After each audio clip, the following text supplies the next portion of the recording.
சரித்திரமே இல்லை. இதை ஏன் நான் முதல்ல சொல்றேன்னா, உங்க போராட்டம் 100% வெற்றி பெறும். ஏன்னா நம்ம இல்லாம இப்ப ஜோன் 5 ஜோன் 6 எவ்வளவு நாரிட்டு இருக்குன்னு நியூஸ்ல பார்த்துதான் இருக்கும். சும்மா ஒரு 10 பேரை வச்சு பெருக்கி டிவி நியூஸ் போடுறாங்க. ஆனா நீங்க பக்கத்து தெரு போனா கூட பார்க்கலாம் எவ்வளவு குப்பை மேடாக இருக்கிறதுன்னு.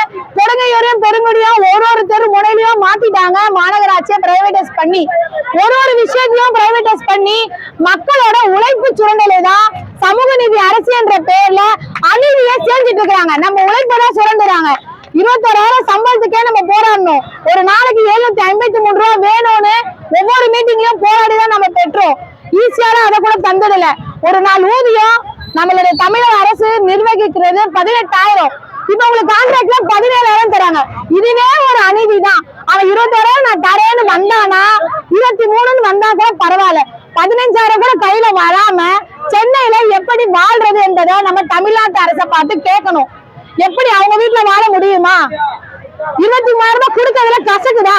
ஏன் நாங்க சரியா வேலை செய்யலையா?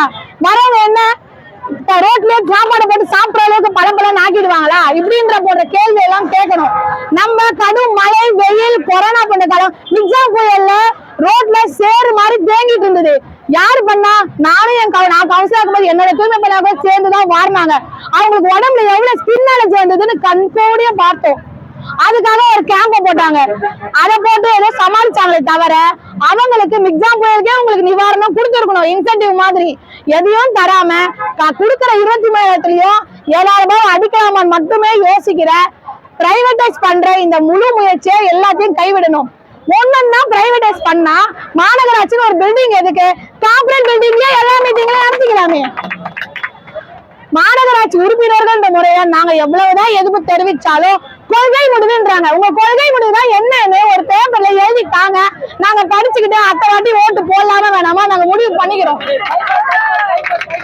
எதுக்கெட்டாலும் கொள்கை முடிவுன்றாங்க. நான் பேசினாலே அங்க மீட்டிங்ல கொள்கை முடிவு தான் சொல்றாங்களே. என்னதான் அப்படி கொள்கை முடிவு? அரசின் கொள்கை முடிவு என்ன? கொள்கை முடிவு நீங்க என்ன சொல்லி வந்தீங்க? லெட்டர் நம்ம எல்லாரும் போஸ்ட் பண்றோம். இந்த லெட்டரை நானே காமிச்சேன். இல்ல இந்த லெட்டர் நானே மீட்டிங்ல காமிச்சு இதை நமது முதல்வர் அவர்கள் எதிர்கட்சி தலைவராக இருக்கும் பொழுது மாநகராட்சி ஆணையரை பார்த்து 2021 கொடுத்திருக்காரு. அவரோட இந்த கவனத்துக்கு நம்ம இந்த போராட்டத்தை கொண்டு செல்லணும். ஏன்னா அவரோட கவனத்துக்கு சென்றிருந்தா இந்நேரம் நம்ம 11 நாள் போராட்டம் இருந்திருக்காது. ஏதோ ஒரு தவறு நிர்வாகத்துல நடக்குது. நமக்கான உரிமையை பறிக்கும் செயலை நம்ம தான் ஒட்டுமொத்தமா குரல் கொடுத்து கேட்கணும். நம்ம போராட்டம் கண்டிப்பா வென்றோம். சுதந்திர அன்னைக்காவது நமக்கு சுதந்திரம் கிடைக்குமாவன்னு நம்ம காத்து இருக்கணும். எங்க கொடியத்தை வருவாங்கல்ல, கொடியத்தை வரணும்ல. நம்மளை மீறி எப்படி உள்ள போய் கொடியேற்றுவாங்க? நம்ம மூஞ்ச பார்க்க வேண்டாமா? இத்தனை நாளா நம்ம தானே குப்பால் இருந்தோம். நமக்கு தானே சாப்பாடு எல்லாம் பரிமாறினாங்க. நமக்கு தானே நிறைய முகாம்கள் நடத்துறோம். நலவாரியம் போடுறேன்னாங்க. எல்லாமே பண்ணிட்டு லாஸ்ட்ல நடுத்தரில் விட்டுட்டு போனா எப்படி? உங்க கையை பிடிச்சு 2022 ஓட்டு போட்டு வரும். எலெக்ஷன் டைம்ல எங்களை மேல தூக்கி விடுங்கன்னு பார்த்தா கீழே தள்ளி விடுறீங்க 15,000 ரூபாய் சம்பளத்துக்கு. இது என்ன நியாயம்? இதுக்கு பேர் தான் சமூக நீதி அரசா? அப்படி என்பதை நம்ம தொடர்ந்து இந்த கேள்வியை கேட்டுக்கிட்டே இருக்கணும். போராட்டம் கண்டிப்பா வெல்லும்.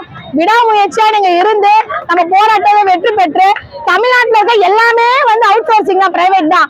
எல்லாத்தையும் நீங்க மாத்தணும். ஒரு பார்க்கா இருக்கட்டும், ஒரு பிளே கிரவுண்டா இருக்கட்டும், ஒரு லைப்ரரியா இருக்கட்டும், எல்லாமே பிரைவேடைஸ் பண்ணா கூடிய சீக்கிரத்துல சென்னை மாநகராட்சியோ தமிழ்நாடு அரசோ அந்த செக்ரட்டரி ஆபீஸ் எல்லாமே பிரைவேடைஸ் ஆயிடும் என்பதை ஒரு எச்சரிக்கை குரலா நம்ம இந்த போராட்டத்தின் மூலமா சொல்ல விரும்புறோம். நன்றி.